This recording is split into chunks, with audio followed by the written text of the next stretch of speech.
Good morning children, we are once again back in a lecture video for class 10th. I am Mahendra Kumar, faculty of Mount Trustee School for Accounts and English PGT.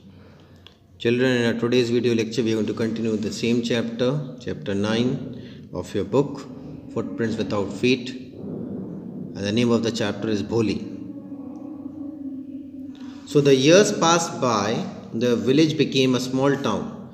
The little primary school became a high school. There were now a cinema under a tin shed and a cotton ginning mill. The mail train began to stop at the railway station. One night after dinner, Ramlal said to his wife, "Then shall I accept Bishambar's proposal?" "Yes, certainly," his wife said. Bholi would be lucky to get such a well-to-do bridegroom. A big shop, a house of his own, and I hear several thousands in the bank.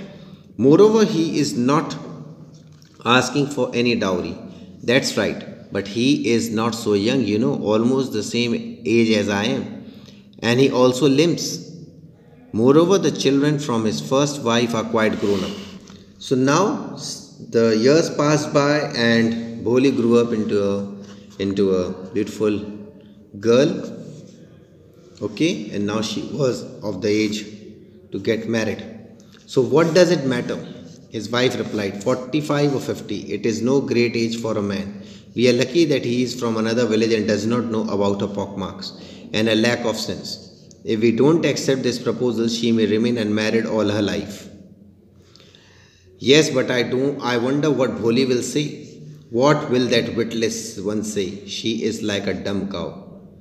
Her mother said, she don't have any brains to think.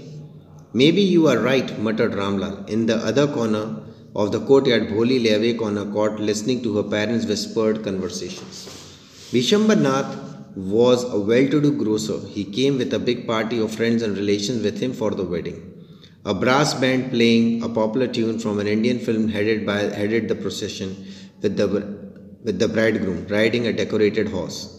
Ramlal was overjoyed to see such pomp and splendor. He had never dreamt that his fourth daughter would have such a grand wedding. Bholi's elder sister, who come for the occasion, were envious of her luck. When the auspicious moment came, the priest said, "Bring the bride." Bholi, clad in red silken bridal dress, was led to the bride's palace near the sacred fire. "Garland the bride," one of the friends prompted Bishambar Nath. The bridegroom lifted the garland of the yellow marigold. A woman slipped back the silken veil from the bride's face. Bishambar took a quick glance. The garland remained poised in his hands. The bride slowly pulled down the veil over her face. "Have you seen her?" said Bishambar to her friend next to him. "She has pockmarks on her face." "So what? You are not young either." "Maybe, but if I am marrying to her, her father must give me 5,000 rupees. Now this was the demand of Bishambar Nath. Ramlal went and placed his turban, his honor, at Bishambar's feet. "Do not humiliate me. Take 2,000 rupees. "No, 5,000 or we go back. Keep your daughter. Be a little considerate, please. If you go back, I can never show my face in the village." "Then out with 5,000. Tears streaming down his face, Ramlal went and opened the safe and counted out the notes. He placed the bundle at bridegroom's feet. On Bishambar's greedy face appeared a triumphant smile. He had gambled and won. "Give me the garland," he announced. Once again the veil was slipped back from the bride's face, but this time her eyes was not downcast. She was looking up, looking straight at her prospective husband, and in her eyes there was neither anger nor hate, only cold contempt. Bishambar raised the garland to place it round the bride's neck, but before he could do so, Bholi's hand struck out like a streak of lightning, and the garland was flung into the fire. She got up and threw away the veil. "Pitaji," she said in a clear, loud voice, and her father, mother, sister, brothers, relations, neighbors were startled to hear her speak without even the slightest stammer. "Pitaji, take back your money. I am not going to marry this man." Ramlal was thunderstruck. The guests began to whisper, "So shameless, so ugly. So shameless, so ugly." "Bholi, are you crazy?" shouted Ramlal. "You want to disgrace your family? Have some regard for your izzat? For the sake of your izzat, said Bholi, I was willing to marry this lame old man. But I will not have such a mean, greedy, and contemptible coward as my husband. I won't, I won't, I won't. What a shameless girl. We all thought she was harmless, dumb cow. Bholi turned violently on the old woman. Yes, auntie, you are right. You all thought I was a dumb driven cow. That's why you wanted to hand me over to this heartless creature.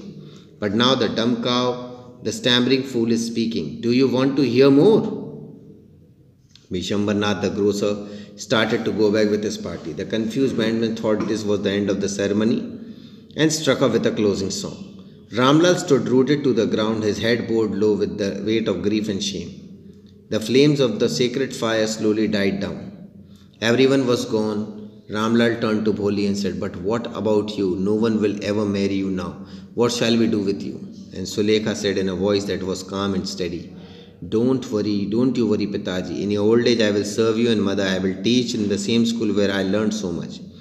Isn't that right, ma'am? The teacher had all along stood in the corner watching the drama.